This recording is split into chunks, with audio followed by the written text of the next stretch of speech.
क्या आपको भी घर में बूंदी बनाना डिफ़िकल्ट काम लगता है? तो बिल्कुल भी परेशान मत होइए। अगर आपको ये सारी प्रॉब्लम्स पहले आती रही हैं कि बूंदी का परफेक्ट शेप नहीं आ पाता या फिर बूंदी प्रॉपर से जूस एब्जॉर्ब नहीं कर पाती, तो इन सारी प्रॉब्लम्स के सोल्यूशन मैं आज आपके लिए इस वीडियो में लेकर आई हूँ। नमस्कार दोस्तों, मैं हूँ सौम्या और आप देख रहे हैं फेस्टिव फूड रेसिपीज़। आज के इस वीडियो में आपके लिए लेकर आई हूँ बहुत ही छोटी छोटी टिप्स जिसको आपको ध्यान में रखना है, जिससे आपकी बूंदी एकदम परफेक्ट मोती जैसी गोल गोल बन के तैयार होगी। और इसको बनाने के लिए हमें कोई अलग से टूल की ज़रूरत नहीं पड़ेगी, हम सिर्फ घर की ही सामान से इसको तैयार करेंगे। और आप इसका टेक्सचर तो दे ही सकते हैं, कितना ज़्यादा परफेक्ट आया है और बहुत ही परफेक्ट जूसी बूंदी तैयार होगी, जैसे कि आपने मंदिरों के प्रसाद में खाई है ना, सेम वही टेस्ट आपको मिलेगा। तो अगर आपको आज का मेरा वीडियो पसंद आएगा तो एक लाइक ज़रूर कीजिएगा। अगर मेरी कोई भी इन्फॉर्मेशन हेल्पफुल लगती है तो चैनल को ज़रूर सब्सक्राइब कीजिएगा इस तरीके की इंटरेस्टिंग और इन्फॉर्मेटिव वीडियोज़ के लिए। तो चलिए फटाफट से इस रेसिपी को शुरू करते हैं। बूंदी बनाने के लिए सबसे पहले हमें चाहिए होगा बेसन। तो यहाँ पर मैंने 1 कप बेसन लिया है। यहाँ पर जो मैं यूज़ कर रही हूँ ये पैकेट वाला बेसन है। ये बहुत ज़रूरी इंपॉर्टेंट टिप है आपके लिए कि जब भी आप बूंदी बनाएं तो पैकेट वाला बेसन यूज़ करें, क्योंकि वो काफ़ी ज़्यादा फाइन पिसा हुआ होता है, तो उससे बूंदी का जो टेक्सचर है वो काफ़ी अच्छा आता है। मोटे बेसन से बूंदी कभी कभी हार्ड हो जाती है, तो इसीलिए आप बेसन जब चूज़ करें बूंदी के लिए तो पैकेट वाला हो। साथ में हम इसमें 1 छोटी चम्मच ऑयल ऐड किया है मैंने, रिफाइंड ऑयल, और उसके साथ मैं यहाँ पर पानी ले रही हूँ। तो यहाँ पर मैंने आधे कप जितना पानी लिया है। तो रेशियो बहुत सिंपल है, 1 कप बेसन में आधे कप पानी। पानी को एक साथ नहीं डालेंगे वरना इसमें लम्स फॉर्म हो जाएंगे। इसको धीरे धीरे करते हुए ही हम इसमें मिक्स करेंगे। और एक चीज़ आपको ध्यान रखनी है कि जब आप बेसन को यूज़ करें तो हमेशा छान करके यूज़ करें।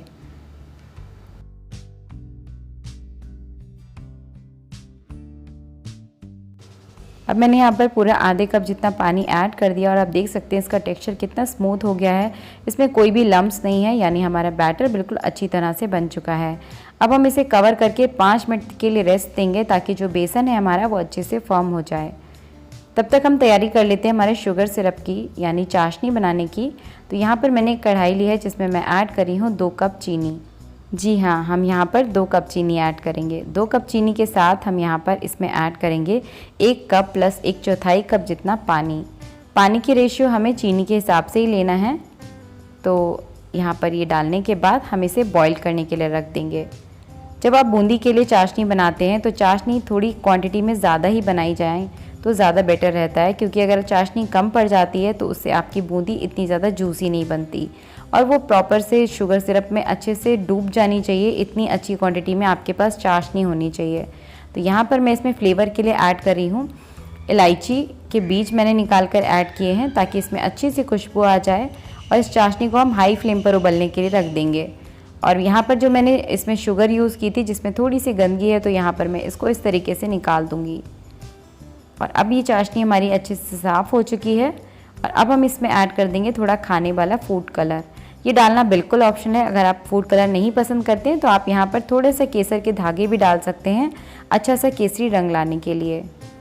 तो अब हम चाशनी को चेक कर लेते हैं। जो शुगर सिरप हमें इसके लिए चाहिए बूंदी बनाने के लिए, वो हल्का सा चिपचिपाहट होनी चाहिए उसमें, यानी हमें यहाँ पर 1 या 2 तार की चाशनी नहीं चाहिए। तो ये देखिए जो शुगर सिरप यानी जो चाशनी है वो बिल्कुल रेडी हो चुकी है। हम यहाँ पर गैस के फ्लेम को बंद कर देंगे और बंद के होने के बाद हम यहाँ पर डालेंगे केवड़ा, क्योंकि आपने देखा है जो मार्केट में हम लोग खाते हैं, जो मंदिर के प्रसाद वगैरह में बूंदी मिलती है, उसमें हल्का सा केवड़े का फ्लेवर होता है, इसीलिए मैं यहाँ पर इसको ऐड करूँगी।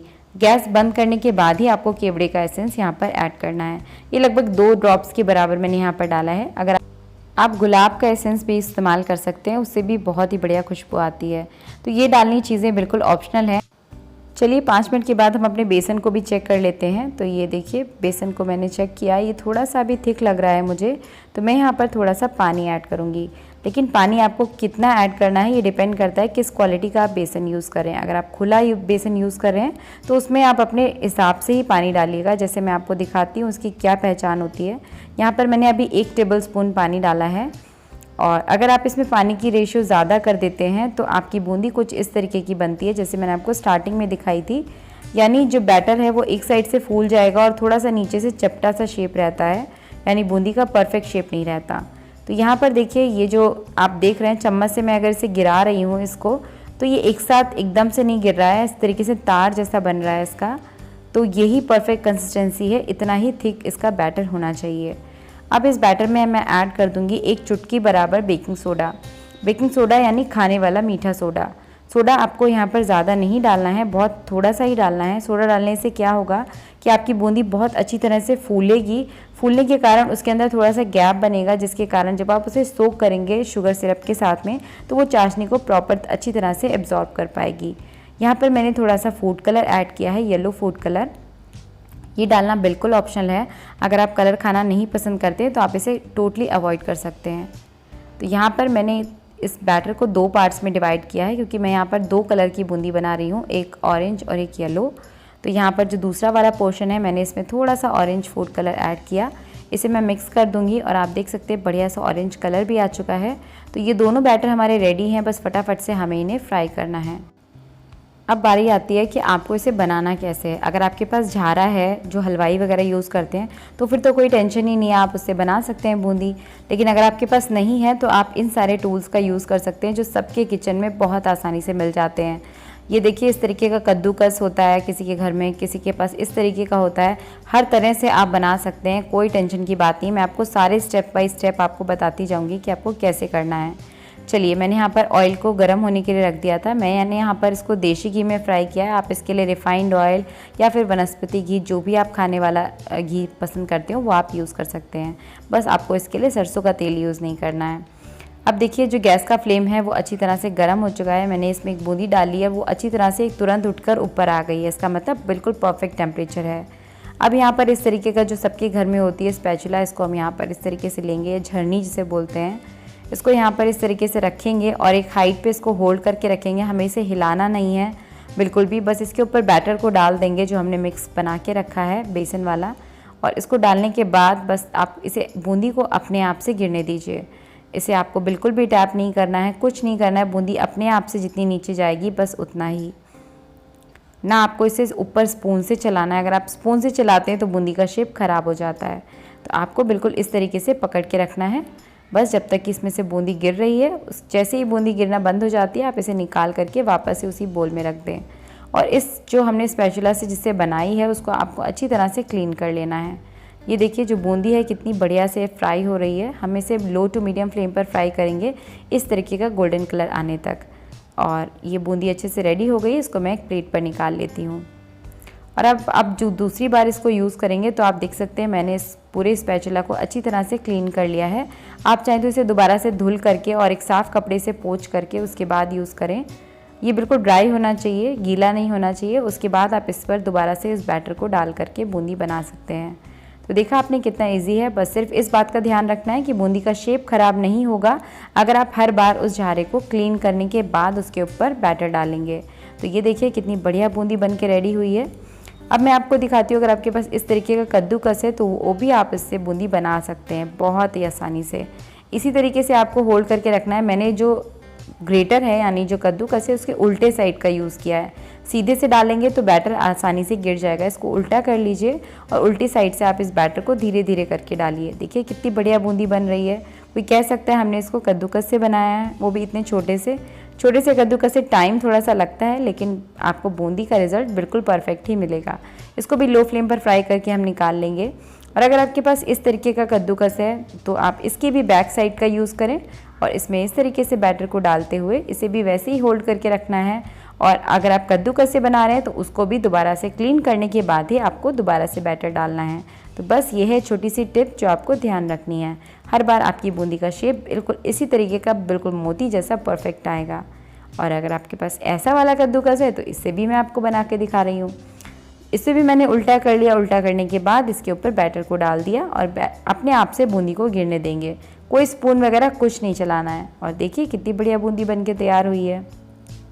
तो इसी तरीके से मैंने सारी बूंदी को फ्राई कर लिया था और ये बूंदी बनके बिल्कुल तैयार है। बस अब बारी आती है इसमें मिठास ऐड करने की।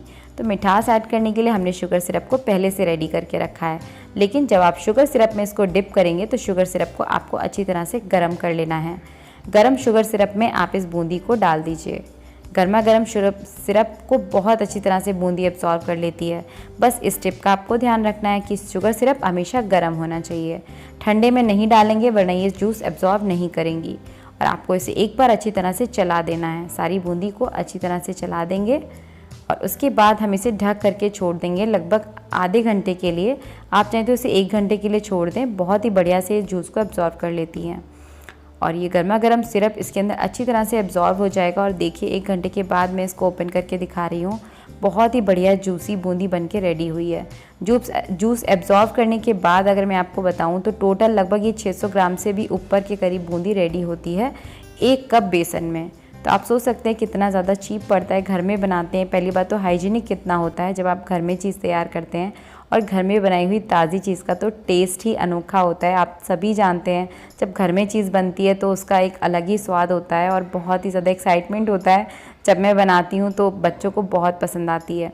तो इस तरीके से आप बूंदी बना सकते हैं। और ये जो शुगर सिरप बच गया है इसको आप छान करके एक बॉटल में स्टोर कर सकते हैं और ये परफेक्ट बूंदी बनके बिल्कुल तैयार है। अगर आज का वीडियो पसंद आया होगा तो एक लाइक ज़रूर कीजिएगा। Thanks for watching festive food recipes.